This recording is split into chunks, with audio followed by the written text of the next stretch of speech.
Hello my dear students, we'll discuss today the second part of Newton's second law of motion. In the previous class, we had discussed the Newton's second law of motion. According to Newton's second law of motion, the rate of change of momentum of the body is directly proportional to the force applied, and the displacement occurs in the direction of force applied. So according to Newton's second law of motion,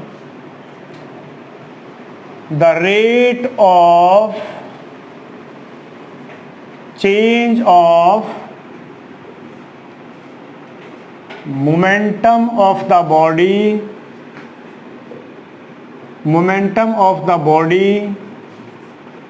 is directly proportional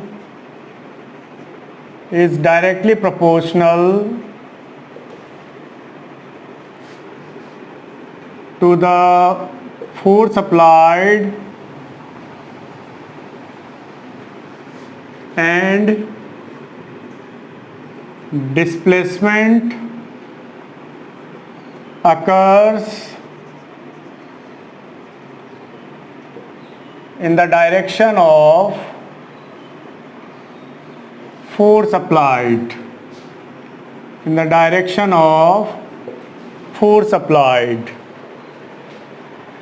इसका हम in the previous class mathematical derivation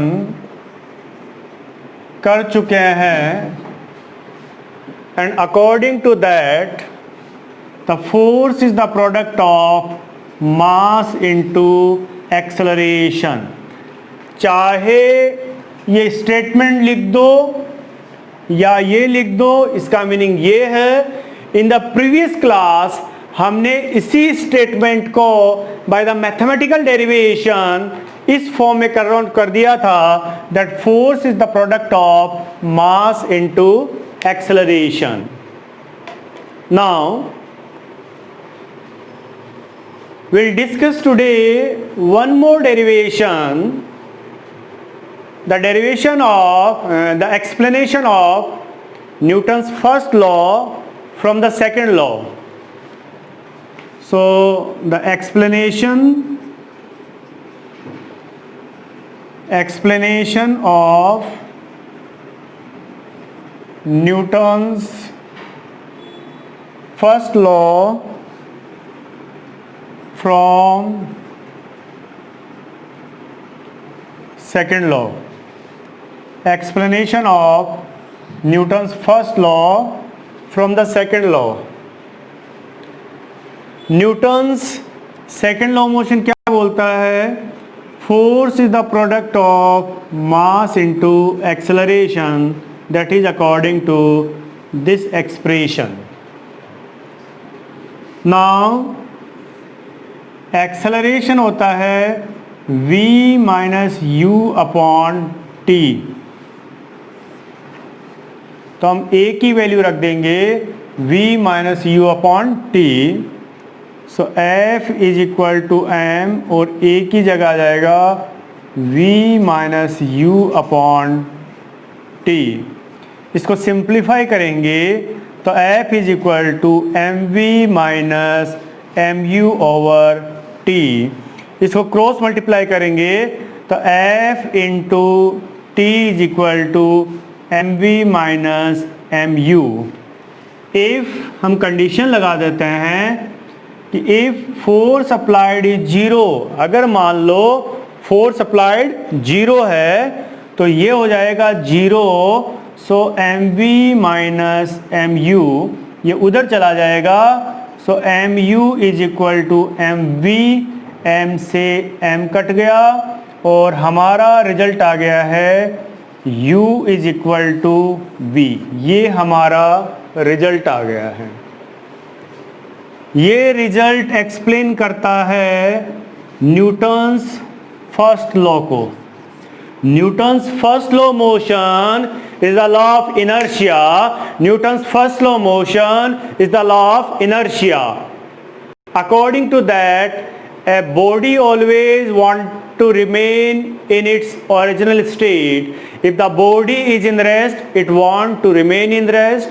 If a body is in motion, it want to remain in motion. And if a body is going in a particular direction, it want to remain in that direction until and unless an external unbalanced force acts on the body. This is a statement of Newton's first law of motion, and the Newton's first law of motion is the law of inertia. Is the law of inertia.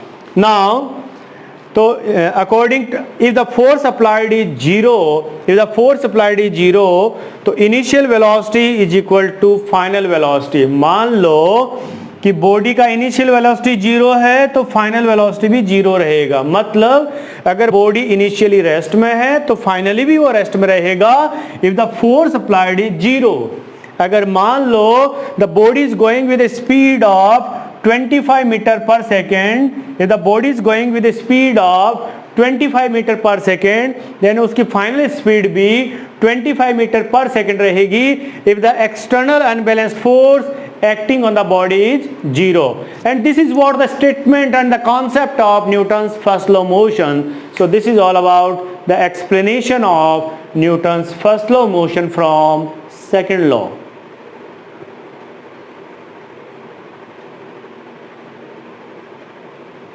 And now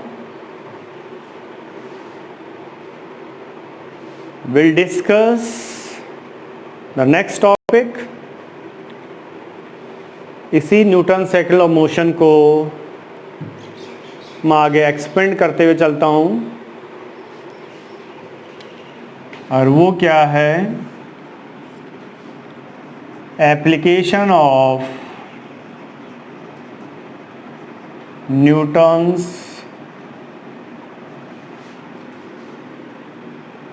second law of motion.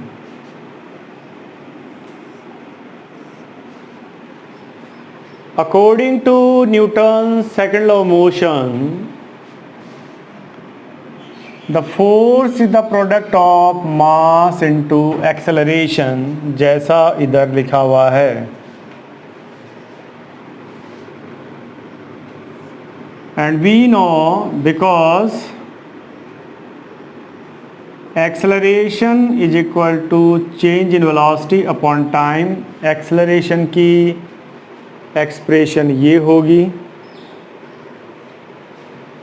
Now F M और ए की जगह आ जाएगा v minus u upon t. अगर इसको मैं simplify करूं तो f is equal to M we minus M u upon t. ऊपर है चेंज इन मोमेंटम, तो चेंज इन मोमेंटम को हम दिखाएंगे इधर डेल्टा पी से, और नीचे चेंज इन टाइम को दिखाएंगे डेल्टा टी से. डेल्टा का मतलब होता है फॉर ए चेंज, और if it is a small change तो लिखेंगे D p upon d T. यहाँ पर हम प्रोपोर्शनलिटी के साइन को हटा देते हैं तो आ जाता है force is proportional to d p upon d t. तो हमने जितने भी एप्लीकेशंस एक्सप्लेन करने हैं वो इस एक्सप्रेशन के अकॉर्डिंग करने हैं. That force is proportional to d p upon d t. The force is proportional to d p upon dt, change in momentum upon time taken for the change. अब इसके कई एप्लीकेशंस है. जैसे पहला application है, a cricket player lowers his hands while catching the ball. The question is, why a cricket player lowers his hands while catching the ball? The ball is coming with A speed,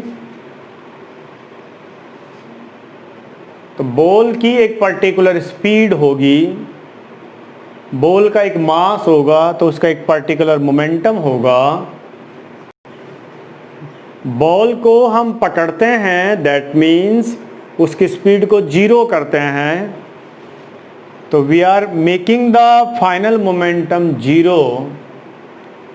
ball आ रही है with a momentum x, और आप उसको catch करके उसके momentum को x से जीरो करते हो, so there is the change in momentum.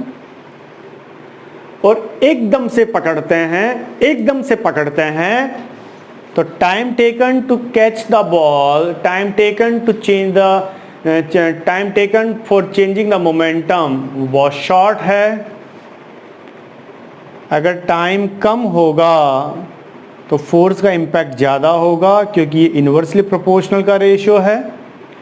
और चेंज इन मोमेंटम ज़्यादा होगा तो फोर्स का इम्पैक्ट ज़्यादा है, because the force is directly proportional to the change in momentum, and the force is inversely proportional to time taken for the change in momentum. So एक cricket ball को हम catch करते हैं, the ball is coming with a momentum, you are catching the ball, you are making its momentum zero, so there is a large change in momentum. If the change in momentum is large, the impact of force will be more.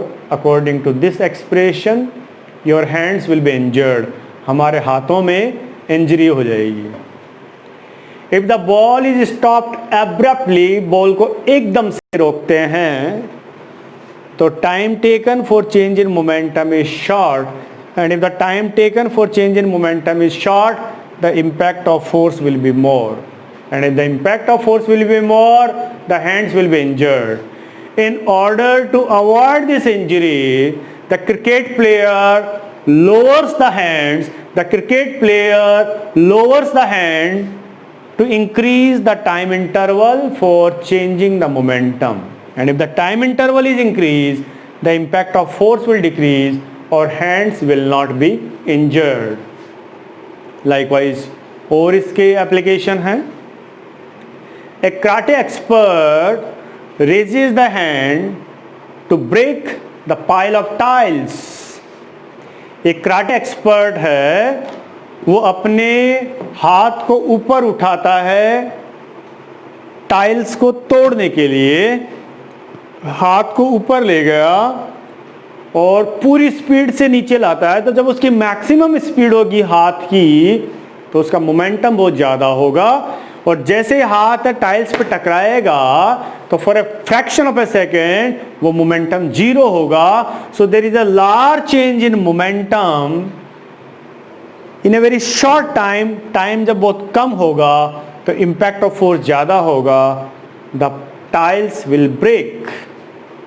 उसी तरह से जैसे circus के अंदर है, या इधर Sikh religion के अंदर गतका एक प्रोग्राम होता है, तो उसके अंदर कुछ लोग वो करतब दिखाते हैं, तो ट्यूबलाइट्स को चेस्ट पे देके तोड़ते हैं, सिर पे देके तोड़ते हैं, तो वो इसी कॉन्सेप्ट को यूज़ करते हैं, that force is directly proportional to change in momentum and it is inversely proportional to time taken for the change in momentum. तो जब ट्यूबलाइट्स को दूर रखा और एकदम से स्पीड से लाएगा, तो स्पीड से लाने का पर्पज़ ये है कि जितना तेज स्पीड से लाएगा उसका मोमेंटम ज़्यादा होगा।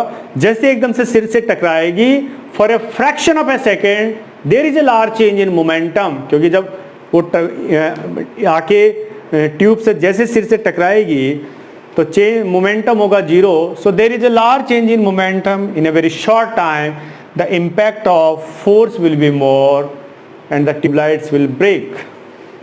उसी तरह से और भी इसके एप्लीकेशंस है, जैसे दो कराटे एक्सपर्ट है और जब वो एक दूसरे से फाइट करते हैं, तो जो अपोनेंट प्लेयर्स हैं वो अपने सिर को पीछे की ओर करते हैं। किस लिए? क्योंकि जो पंच आ रहा है it is coming with a momentum, और सिर को पीछा करके क्या इंक्रीज कर दिया, टाइम इंटरवल। तो change in momentum will be there by increasing the time interval, so the impact of force will be less, ताकि इंजरीज ना हो।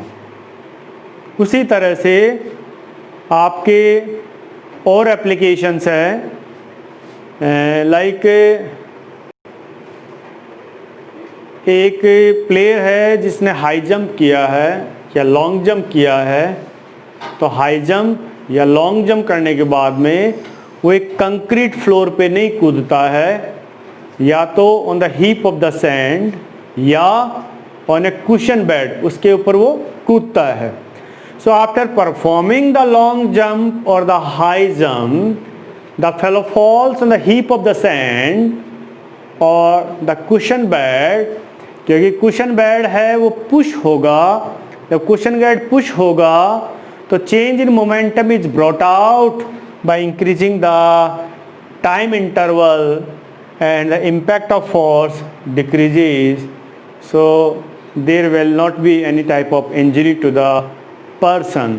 So these are the applications of Newton's second law of motion. And my dear students, this is all about the Newton's second law of motion, the statement, its formula, explanation of Newton's first law of motion, and the application of Newton's second law of motion. Thank you.